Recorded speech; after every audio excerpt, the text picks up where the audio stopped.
Hi, everyone. Sean Deveney here from Heavy.com Sports. We're talking NBA. NBA offseason is underway. The draft's in a couple days. We got free agency starting in 10 days. A lot cooking. News now that perhaps everything in Brooklyn is not so hunky-dory, which we had an idea was true, I think, Steve. But, now it looks like things are maybe at an impasse, according to Shams Charania from The Athletic. Steve Bulpett, our NBA insider, is here to have a look at it, assuming his light doesn't fall down on him, which would be that's always a good look. We're going to try to avoid disaster here. You and Sean Marks. Yeah, exactly. So what do you think as you do some construction there? What do you think of where the Nets are and how things could possibly play out here with Kyrie Irving? Well, to hear that things are with Kyrie Irving are in some strange position, to me is shocking. I am stunned. It actually knocked my light over. My light, it's an inanimate object, and it was stunned. It couldn't handle the news. That there may be some strange stuff happening with Kyrie. I mean, just the interesting part about this and the possibility, as we heard it could be happening over the last several weeks, is how does this look from Kevin Durant's standpoint? Right. Yeah. Hi, I'm Kevin Durant.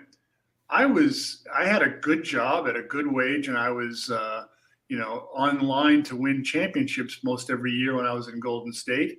I was going to be certainly in the conversation and have that strong possibility. But you, Kyrie, you convinced me that we should go and create our own team in Brooklyn. And now you brought me here, and then you didn't play because you weren't vaccinated. And, we waited out my injury that first year, and things were right and all that. And we said, hey, let's bring in James Harden too. And, and now James Harden's gone because he thought this was too weird here. And now you're going to leave me too. I know that Kyrie has belief in karma and spirits. I think he'd need to worry about Kevin Durant, getting the an evil visit from spirits in the night of KD. Yeah, I mean, for Kevin Durant, this has to be, just maddening, especially when you go back to the beginning of the year, and they not only didn't they not have Kyrie, but James Harden wasn't playing well. They had a bunch of injuries, COVID. They had a COVID situation. I mean, they were dragging guys out of retirement and bringing them in. And Kevin Durant kept that thing afloat himself. I mean, he put it all out on the line night after night. With Kessler Edwards and David Duke Jr., the unfortunately named David Duke Jr., and Cam Thomas, like all these guys who were rookies and undrafted free agents. He kept that thing afloat. And then Kyrie comes back and they're not that much better. That's probably of all the games that he missed. If you look at the numbers, all the games that he missed, when he does play, they're only just a little bit above 500. They're not a great team just because Kyrie Irving's on the floor. So it's you can certainly see it from the Nets' point of view, where they don't want to sit down and give him 5 years and $250 million. Well, they don't know what's going to happen next with the guy. He has not earned 5 years and $250 million. So it's tough for the Nets to do that. At the same time, if you're Kevin Durant, you got to be sitting there wondering, what am I supposed to do here? Yeah, and he basically at the end of the season, Kyrie said, "Look, it's KD and I, and we're in this together." Well, together only goes so far. The Nets are in a difficult position, trying to do what's best for their franchise. Kyrie's looking to do what's best for Kyrie, and the issue becomes that if they're not going to give him the money, it's someone else. someone else has got to believe, oh, I can make this work. And the sad part is, from just the basketball person part of me, is as strange as Kyrie is, and don't I know it, this guy's a wonderful talent. And I like watching him play basketball. He's someone that, that over the course of the year, when you're covering games and you have a ton of games that you have to watch, he's the kind of guy that I want to watch,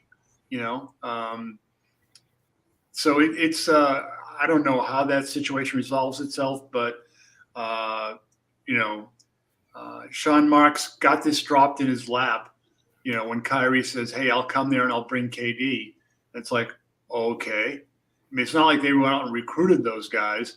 They basically were standing there trying to work on other things when Kyrie and KD picked them. Yeah. And basically said, "You're going to be our prom date." And, so it seemed to be in position. And then they make, obviously, the strange stuff that happened this year, KD getting hurt, but he comes back. And then you make the Harden and Ben Simmons deal, and then Ben Simmons doesn't play. So, I mean, if they are able to get Kyrie back in the fold next season, then no doubt Sean Marks has got to look at Steve Nash's assistant coaches and got to find a way to hire the ghost of Sigmund Freud. Yeah, and that's right. I mean, it also makes things difficult because if you're the Nets and they've just gone through this, of course, with James Harden.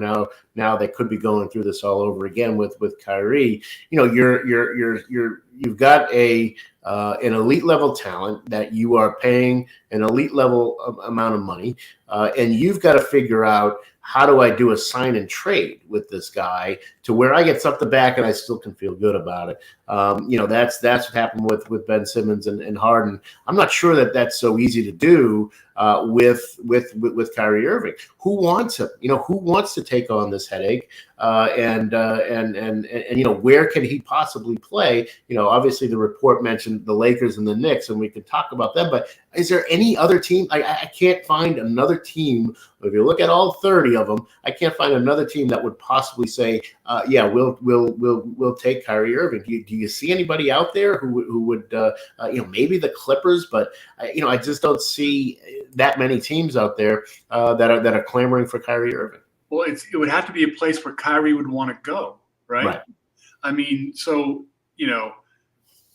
I could see a team like Sacramento saying, we're sitting here, we're kind of floundering.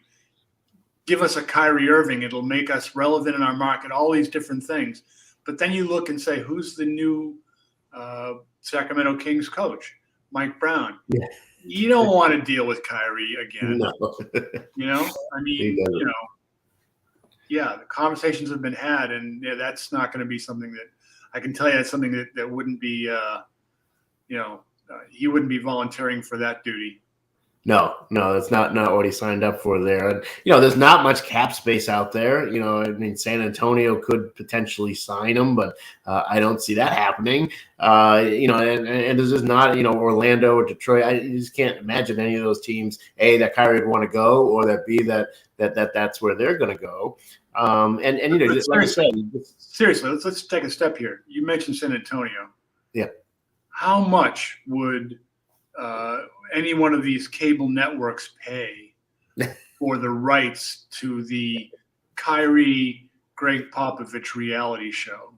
I think it would have to be pay cable, like a premium channel. Yeah, I know I'd watch it. I can tell you that. There would be language. There would be violence. And there'd be hilarity and hugging as well. How I Murdered My Point Guard. But really though, it's obviously San Antonio's not going to do that. It's just hard to find any team realistically. Denver, I don't see them doing that. Like I said, maybe the Clippers would be the only other team that makes even remote sense. Possibly Milwaukee, but again, I can't see that happening either. There's such a limited amount of teams that could actually be realistic for Kyrie. Well, let's do something really dangerous right now. Let's try to get into Kyrie's head a little bit. Sure. Put on your hazmat suit. Let's go in. We're going in. It was important to him, right, to be in that area, to be in that home area of his, and that was supposedly huge, right? Yeah. They could have gone Knicks. He went Brooklyn. He went, his New Jersey home and all that, and his comfort zone and all those things. So he picked where he wanted to be. So if you're Brooklyn, if you're Sean Marks, do you call his bluff and say, okay, look, we'll give you a whole pile of money. We can't give you the whole store, or we'll give you the full pile of money, but it'll have to be in incentives. Like, do you play X number of games? We'll give you, and it will give you even more. We'll give you bonus beyond if we can. We'll figure out, we'll give you everything if you play all the games and we're a team that's in the finals, that gets to where you're supposed to be. Yeah. And I think there's, they don't want to do a 5-year deal. I think that's the big thing. Maybe the upfront money obviously is something that they could do incentives. That's great. But I think the big thing is, doing 5 years with Kyrie, because I think there's a real fear in that organization that he's just going to walk away at some point. And, you get like some money back if a player retires and things like that. But there's also a year where you don't, and you just basically, do what they've been doing, which is playing without Kyrie, but paying him. So, it's tough. And I think there is a real fear there that, he could just walk away at any point. And they're on the hook for this 5-year, $250 million, and there's some rigmarole you got to go through in order to get the salary cap relief from something like that. So they have, I think they have some real cause to be worried about what this guy might do. Yeah, I mean, look, Kevin Durant's got to pay him a visit and say what's up here. I mean, if you're Brooklyn, that's where you're going to get your real answer. And say, look, we're going to talk to him. The management's going to speak with Kyrie and his people, but that's going to go around in circles. KD, find out what's going on here. Because you need to get to a bottom line fast. I think it's June 29th is when his opt-in date is, right? Right. Or opt out or whatever. That's his decision date. So it's fast approaching, and they got to know. And, again, Kevin Durant, he's the guy that's on the line here. Yeah. He doesn't want to do that. That's not his person. And say, hey, what are you going to do about your contract? That's not really, he's very hands off with that sort of stuff. So I'm interested to see if you're right, if they can get him to do that, and if he's willing to do that. I don't think he really wants to do that. Yeah, he might look at it and say, well, that's generally speaking, he might look at something like that and say, well, that's other people's business. Right. But in this case, it's his business. Yep. Right. It's his future that's on the line here. Like, dude, you said you were going to stay, so I signed and I'm staying, and you're going to leave me? As enticing as that might be in some moments, in the overall sense, you need to have him, and look, the Nets need to have Kyrie Irving, Kevin Durant, some contribution from Ben Simmons. They'd love to have a healthy floor spacer and Joe Harris back. All these things, and they need those things to get through the Eastern Conference. Yeah. And have an opportunity to win against the West. Yeah. So, they've got some work to do here to figure this out, and they need to do it within the next week or so. Yeah. If there's a trade to be made with the Knicks, I have a hard time seeing it, because if that's where they're forced to go, you'd probably have to take back Julius Randle. I don't think the Nets really want to do that, with his $100 million contract sitting out there. And I don't think he's a fit with Kevin Durant. So I think that's a real issue there. The next biggest contract, you've got Evan Fournier at $19 million. And they've got Curry and they've got you mentioned Joe Harris. I don't think they really need another sort of pure shooter, scorer, perimeter guy. And him, and then you're looking at Derrick Rose, Alec Burks. Can maybe make a deal around RJ Barrett if that's where you wanted to go. But again, getting up to the amount of money you'd need to match Kyrie Irving would be difficult. It's hard to see a Knicks deal there for the Nets. That's going to be worthwhile for Brooklyn that they actually want to do. Yeah, the name you mentioned at first would be the key. Randall, they gave him a ton of money because he had that year where they gave him the ball and let him go. Right. But you look at it and say, well, on a good team, on a team that can contend for a championship, how would a Julius Randle fit? And he'd be a complimentary player on a team like that, right? But you're paying him major money.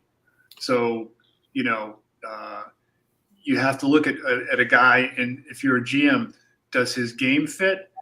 Does his contract fit? Because that's part of what, as much as you don't want to look at money, and so that's, it's dirty to talk about the finances. Well, that impacts your ability to create your team.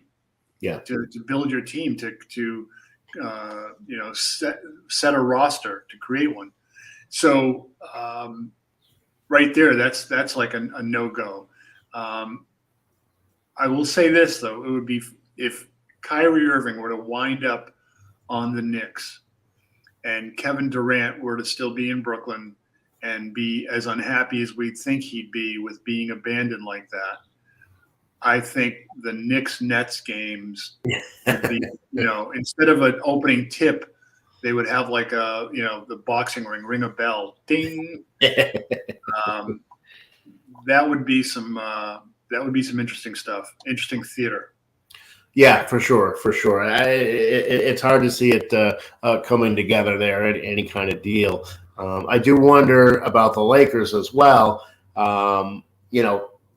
Assuming you're not going to send back Anthony Davis, which I assume the Lakers would not do, then there's only one guy you can send back. And again, a lot of intrigue there. If you send Russell, if Kyrie Irving gets Kevin Durant to come to Brooklyn and then bolts Brooklyn so that Kevin Durant can play with Russell Westbrook again, oh boy, that would be something. But it would show Kyrie once and for all that the world is round, because having Russell Westbrook and Kevin Durant together again, when Kevin Durant, one of the reasons he left Oklahoma City was that he thought Russell was out of control and that no one was reining him in. That would be hilarious. It would be something. Yeah.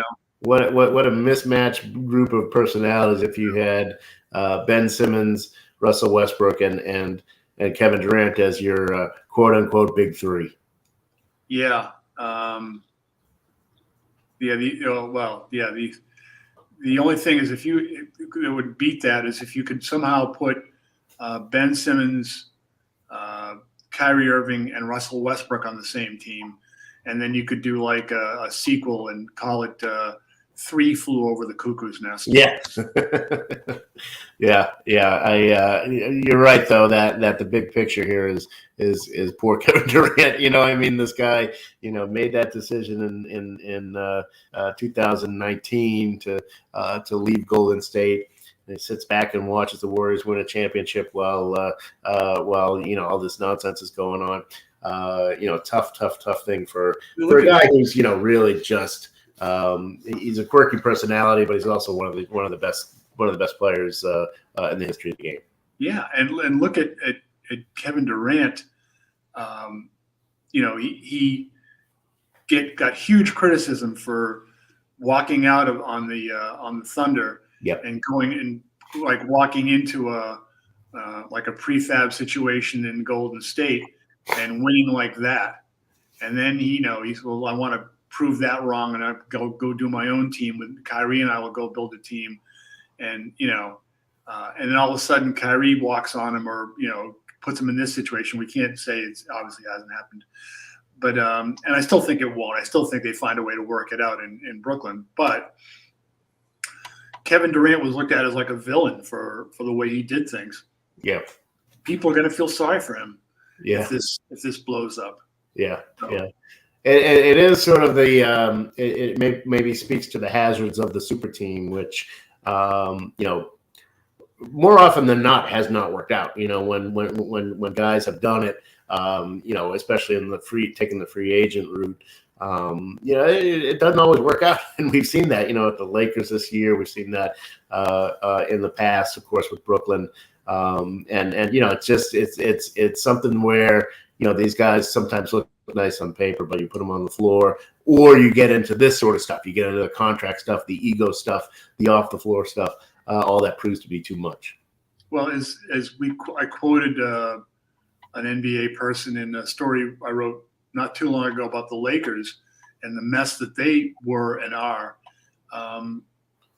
Someone said to me, "Hey, look, they were trying to play rotisserie basketball, right, and just put together stars, and with no real attention to how things were going to fit." One aspect we didn't mention about, again, this is all wild speculation of where Kyrie will be, but if you were wind up in LA, Kyrie and LeBron together again, that'd be strange. Yeah, he did say he'd like to play with LeBron again, and I think LeBron sort of played footsie back with him on that. So, we'll see. It's obviously a long shot. It would take a lot to get Russell Westbrook to Brooklyn for Kyrie Irving, but you've got it. A lot of times, and this, Steve, you've been doing it a long time. The only way to get rid of one problem on your team is to take somebody else's problem. So if Kyrie Irving now has proven himself to be as big a problem for the Nets as Russell Westbrook is for the Lakers, swap them. Why not? Yeah. But you're going to wind up with the same issue with sure. Durant and Westbrook that you had years ago. Is